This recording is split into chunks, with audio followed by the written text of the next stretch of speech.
नमस्कार. आजचा सवालमध्ये तुमचं मनपूर्वक स्वागत. आजवर अनेकदा आपण महाराष्ट्रातल्या गंभीर दुष्काळाविषयी चर्चा केलेली आहे. दुष्काळग्रस्तांपर्यंत मदत कशी पोहोचेल हे पाहिलेलं आहे. दुष्काळाच्या सगळ्या प्रश्नावर राजकारण न होता खरोखरच जी मदत आहे, पाणी असेल, चारा असेल, ही खेड्यापाड्यात पोचावी अशी आपली अपेक्षा आहे. पण तसं होताना दिसतंय का?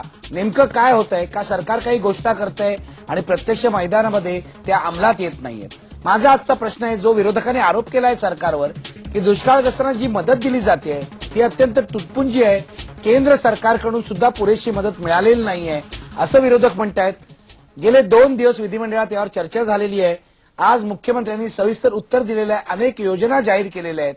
आज या चर्चेला माझ्यासोबत आहेत खुद्द महाराष्ट्राचे मुख्यमंत्री पृथ्वीराज चव्हाण, माझ्यासोबत आहेत विधान परिषदेतले विरोधी पक्षनेते विनोद तावडे, माझ्यासोबत आहेत शिवसेनेचे आमदार विजय शिवतारे, ज्यांच्या मतदारसंघामध्ये दुष्काळ आहे, मोठ्या भागामध्ये दुष्काळ आहे, आणि माझ्यासोबत कोल्हापूरहून आहेत स्वाभिमानी शेतकरी संघटनेचे जिल्हाध्यक्ष प्राध्यापक जलंधर पाटील सुद्धा.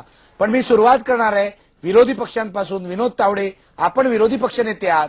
आज मुख्यमंत्र्यांनी सविस्तर उत्तर दिलेलं आहे. आता काही वेळापूर्वी पत्रकार परिषदेत सुद्धा त्यांनी असं सांगितलेलं आहे की सरकार किती गंभीर आहे आणि काय काय उपाययोजना आपण करत आहोत. मला सांगा, आता तरी तुमची खात्री पटली आहे का दुष्काळग्रस्तांना दिलासा मिळेल? निखिलजी, गेले 2 दिवस महाराष्ट्राच्या विधिमंडळात जी चर्चा झाली, विरोधक असतील, सत्ताधारी असतील, आम्ही ज्या गोष्टी उणिवा सरकारच्या ध्यानात आणून दिल्या त्यातून सरकारने काही गोष्टी नक्की केल्या आहेत. जसं पाण्याच्या टँकरची परवानगी तहसीलदारला देणं, चारा छावणीच्या विषयामध्ये आम्ही आधी गेल्या महिन्यात जेव्हा आम्ही दुष्काळग्रस्त भागात गेलो त्यावेळी म्हटलं होतं की तुम्ही सुरुवातीला 6 लाखाचं डिपॉझिट मागितलं, नंतर 2 लाखाचं डिपॉझिट मागितलं. हे पश्चिम महाराष्ट्रात शक्य आहे पण मराठवाड्यात शक्य नाही. पण आज त्यांनी तो निर्णय घेतला की आता डिपॉझिट लागणार नाही. मला वाटतं अशा काही उपलब्धी नक्की आजच्या घोषणेमध्ये आहेत आणि हे विधिमंडळातलं विरोधी सदस्य असतील, सत्ताधारी असतील, यांच्या तक्रारींवर संवेदनशीलपणे सरकारने नक्की याच्यावर पॉझिटिव्ह रिॲक्शन दिली आहे. त्यामुळे मी मुख्यमंत्र्यांचं या विषयात नक्की अभिनंदन करेन. पण ज्या गोष्टी व्हायला पाहिजे होत्या, म्हणजे शेतकऱ्याला तुम्ही पीक कर्जाचं पुनर्गठन करून देणार आहात. आमचं म्हणणं असं आहे की आता जुलैच्या दरम्यान पाऊस पडेल असं वाटतंय, पडला तर खूपच चांगलं, पडो अशी आमची प्रामाणिकपणे इच्छा आहे. पण नाही झालं तर काय करणार तो शेतकरी? मग पीक कर्ज आपण माफ करू शकत नाही आहोत का? असा आमचा पहिला प्रश्न नक्की आहे. आणि आमच्या सभागृहात सांगताना अजितदादा म्हणले की बजेटच्या 25% खाली मुख्यमंत्री म्हणाले, महोदय शेवटी म्हणाले की आम्ही जिल्ह्यांना सांगणार आहोत की त्यांच्या ह्याच्यामध्ये 25% खर्च केला पाहिजे. याची स्पष्टता अजून झाली नाही. 25% एकूण बजेटच्या, प्लॅन बजेटचा का दुष्काळग्रस्त जिल्ह्याच्या? कारण जर प्लॅन बजेटच्या असेल तर गेल्या वेळी प्लॅन बजेटच्या 22.5% खर्च गेल्या वर्षी म्हणजे 10,176 कोटी झाला होता आणि 11-12 23% खर्च झालाच होता. म्हणजे 23% 22% ऑलरेडी आपण करतो आहोत. म्हणजे 25% याचा अर्थ केवळ 2% वाढ आहे. तर ही पुरेशी नाही. आणि आमचं प्रामाणिक मत आहे, मगाशी मी आपल्या चॅनलवर पाहिलं की विरोधकमध्ये खडसे साहेब 3,000 कोटी मागतायत आणि तावडे 9,000 कोटी मागतायत. हे खरं नाही. खडसे साहेबांनी केंद्राकडनं 3,000 कोटी मागितले पाहिजेत असं म्हटलं होतं. आणि मी अक्षरशः प्रत्येक विषय वाईज म्हटलं होतं की 9,000 कोटी कसे लागणार. पुनर्भरण योजना आहे, विभागीय पाणी पुरवठा आहे, टँकर आहे, पाणी पुरवठा, गुरांच्या छावण्या, असं करून मी हेड वाईज किती पैसे लागतील. कारण मी निखिलजी आपल्याला माहिती आहे की दुष्काळग्रस्त जिल्ह्यातल्या प्रत्येक ठिकाणी जाऊन आलो आणि दर मंगळवारी आपल्या चॅनलवर मी प्रॉमिस केल्याप्रमाणे पतंगराव गजमाना जाऊन आल्यानंतर या सगळ्या गोष्टी देत होतो. मी आज ज्या गोष्टींची घोषणा केली आहे ही मी एक महिनाभरापूर्वी पतंगरावांकडे दिल्या होत्या. मग 1 महिना वाया घालवला. जसं माननीय मुख्यमंत्र्यांनी घोषणा केली की जळालेल्या बागांसाठी आम्ही कर्ज देऊ, पण आता बागा सगळ्या जळून गेल्या आहेत. तर त्या जगवायला पैसे आधीच दिले असते तर उपयोग पडला असता. पण 2 गोष्टी नक्की चांगल्या मिळाल्या आहेत, पण अजून बऱ्याच गोष्टी करायच्या आहेत. आणि 25% खर्च करताना पैसा कुठून येणार आहे आणि कुठून येत असताना विकास कामाला किती कात्री लागणार आहे हा सुद्धा चिंतेचा विषय बरोबर आहे विनोदजी तुम्ही काही महत्वाचे मुद्दे उपस्थित केले आहेत. मुख्यमंत्र्यांना त्यावर उत्तर देऊ द्या, मग आपण ही चर्चा पुढे नेऊया. मी जातोय मुख्यमंत्री पृथ्वीराज चव्हाण यांच्याकडे. चव्हाण साहेब, विरोधी पक्षनेते काही महत्वाचे मुद्दे उपस्थित करतायत, तुम्ही काय उत्तर द्याल? निखिलजी, आज 2 दिवसाच्या अतिशय गंभीर चर्चेनंतर आज सरकारच्या वतीनं मी आणि उपमुख्यमंत्र्यांनी चर्चेला उत्तर दिलं.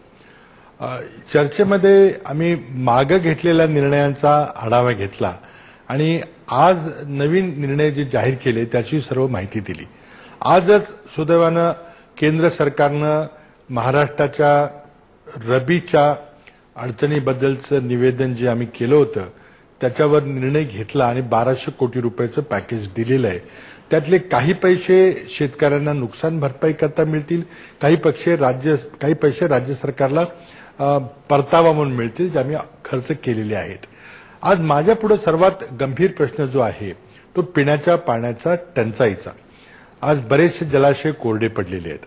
सलग 2 वर्ष पाऊस न पडल्यामुळं अनेक जलाशय, अनेक मोठी धरणं, त्यामध्ये जायकवाडीसारखं धरण असेल, उजनीसारखं धरण असेल, तिथं जिवंत साठा संपलेला आहे.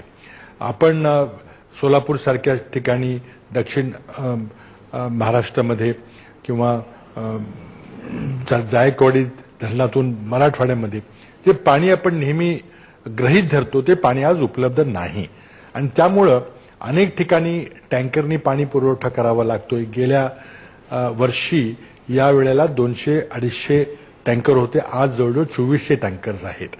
2003-04च्या दुष्काळामध्ये 2.25 लाख जनावर आपण सांभाळली, आज 5 लाख जनावर जवळजवळ जनावरांच्या छावण्यामध्ये आहेत. दुष्काळाची तीव्रता गंभीर आहे. आज शासनाच्या वतीनं मागेल त्या ठिकाणी जनावरांच्या छावण्या उघडण्याकरता आपण परवानगी देतोय आणि त्यांना 60 रुपये प्रति जनावर या दरानं प्रतिपूर्ती देतोय. टँकर जिथं मागेल तिथं टँकर आपण देतोय. मागेल तिथं 10 लोक एकत्र आले आणि त्यांनी काम मागितलं त्यांना नरेगामधून काम देतोय. नरेगाचे जे रोजंदारीचा दर आहे तो 145 162 केलेला आहे. अधिकार खाली दिलेले आहेत आणखी जेणेकरून त्वरित निर्णय होतील. आज जे 25% मी म्हटलेलं आहे त्यामध्ये स्पष्टता मी आणू इच्छितो की राज्य सरकारचं प्लॅन बजेट आहे, योजनेचं बजेट आहे, ज्यातून आपण काही परमनंट कामं करतो. त्या योजना बजेटमधून 25% आम्ही पाणी ह्या विषयावर करतो. पाण्यामध्ये जलसंपदा विभाग असेल, जलसंधारण विभाग असेल, त्यामध्ये पाणी पुरवठा विभाग असेल किंवा त्यामध्ये कृषी विभागाचे ठिबक सिंचनाचे प्रकल्प असतील, शेततळ्याचे प्रकल्प असतील, सिमेंट नालाबंद असतील, ह्या सगळ्या विषयावर मी 25% जास्त खर्च करू असं मी प्रयत्न करू असं मी सांगितलं. निश्चित आम्ही ते करू.